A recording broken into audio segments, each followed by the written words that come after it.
We know that by 2050, ethnic minorities will account for half of the U.S. population.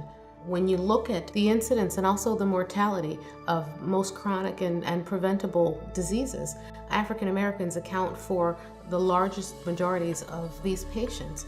Research has shown us that patient populations respond well and respond better when they have individuals that they feel a common bond with, even if that bond is simply because of the color of their skin, the texture of their hair, the language that they speak. It's so important.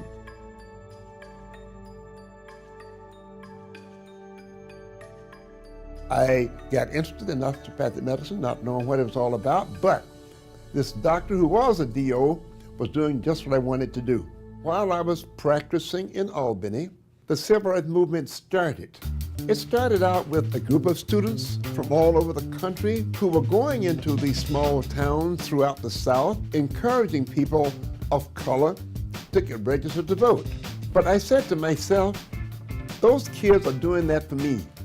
And they are being abused, they are being intimidated, they were getting arrested because they were doing something that I thought was a basic and fundamental right. So I went and joined the students.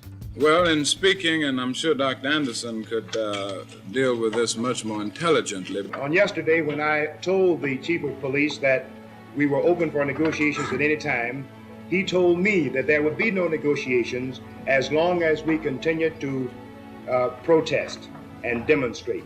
Being active in the civil rights movement put me in a position where I got to know a number of the key players. Rosa Parks was one of the key persons in Montgomery responsible for the beginning of the Montgomery bus boycott. The spark was when she sat on the front of the bus and was ordered off the bus under threat of arrest. She refused to move and was arrested. Martin Luther King was there, Abernathy was there, and they took the lead. And I got to know Rosa Parks best when she was in Detroit, and I became her physician. I took care of her up until the time that she died. Dr. Anderson is a living legend, and I think that's something we don't see much of anymore. We may not have access to. His legacy that he leaves behind us. We all know that he's the first African American president of the American Osteopathic Association. But what you don't know is that he actually always still continues to give back. I do believe that if we want to get more minorities then into medicine, we have to provide more scholarships.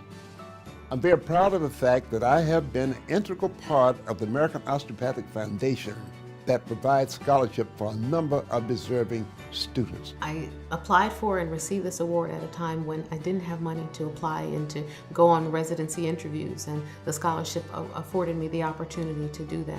After I told my mom that I got the scholarship, me and her we yelled out in joy, just like, oh my God, it's exactly what I needed. I'm eternally grateful for it because without the scholarship, I would have not been able to be the physician that I am today. I don't think any child should be denied access to the highest education they can possibly attain if they really work for it and study for it, but they can't get there because of economics. That should not happen. When you look at people like myself, we perhaps would not be in the situation, in the careers that we're in, were it not for this scholarship. If you don't change the scope or the face of osteopathic medicine and medicine as a whole to be able to reflect that, you're going to find that we're going to be out of touch with our patients. So we need to put forth the effort to recruit from where we sense the greatest need. They're the ones that are more apt to go back to where that greatest need is. If you believe in diversity and the right of every student to achieve their potential, if you believe in the need to see greater equality in not only access to care, but in those providing the care, I think it's imperative to give to the scholarship because this is what it represents.